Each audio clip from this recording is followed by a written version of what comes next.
Bus conductor की बेटी अपने घर वालों को बिना बताए ही यूपीएससी की तैयारी कर रही और अब हिमाचल के सबसे बड़े जिले की एसपी बनी शालिनी। एआईएन न्यूज़ 1 2012 बैच की आईपीएस अधिकारी शालिनी अग्निहोत्री ने कांगड़ा के पुलिस अधीक्षक के रूप में अपना कार्यभार संभाला। जिले में पहली बार किसी महिला को इस पद पर प्रतिनियुक्त किया गया।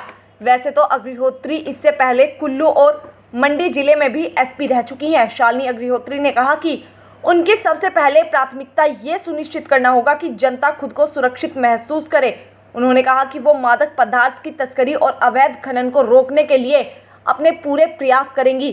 जाने वो बनी पहले ही प्रयास में आईपीएस अफसर। शालिनी अग्निहोत्री ने यूपीएससी एग्जाम की खुद से ही तैयारी की। उन्होंने इसके लिए कोई भी कोचिंग नहीं ली। मई 2011 में यूपीएससी की उन्होंने परीक्षा दी और 2012 में उनके इंटरव्यू का परिणाम भी आ गया। शालिनी अपने पहले ही प्रयास में आईपीएस अफसर बन गई। जान लें कि एसपी शालिनी के पिता थे एक कंडक्टर। शालिनी अग्निहोत्री के पिता रमेश अग्निहोत्री बस के कंडक्टर थे, लेकिन उन्होंने अपने बच्चों को पढ़ाने में कोई भी किसी भी प्रकार की कमी नहीं छोड़ी। शालिनी की बड़ी बहन भी डॉक्टर है, वहीं उनका भाई भी एनडीए पास करके अभी आर्मी में है। उसने ठान लिया था कि एक दिन बड़ी अफसर बनेगी। शालिनी अग्निहोत्री बचपन में ही अपनी मां के साथ एक बस में सफ़र कर रही थी और पिछली सीट में बैठे शख्स ने उनकी मां की सीट पर हाथ रखा हुआ था, जिससे उन्हें काफ़ी असुविधा हो रही थी। शालिनी ने उस शख्स को हाथ हटाने को कहा तो उसने अपने जवाब में कहा कि तुम कहीं की एसपी लगी हो क्या।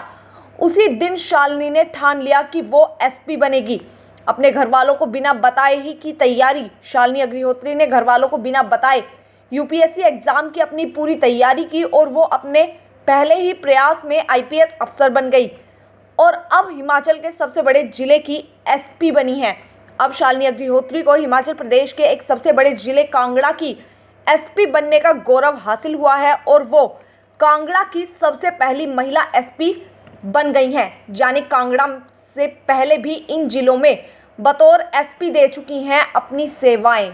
शालिनी अग्निहोत्री कांगड़ा से पहले कुल्लू और मंडी जिले में भी बतौर एसपी बनी सेवाएं दे चुकी हैं। कुल्लू से प्रथम आईआरबीएन में उनका स्थानांतरण भी हुआ था। इसके बाद स्टेट विजिलेंस व एंटी करप्शन ब्यूरो में भी उन्होंने अपनी सेवाएं दी। जाने वो ट्रेनिंग के दौरान भी सर्वश्रेष्ठ कैंडिडेट बनी थी।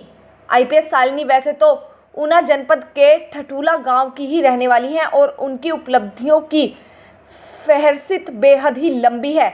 आईपीएस की ट्रेनिंग के दौरान भी वो सर्वश्रेष्ठ कैंडिडेट बनी थी।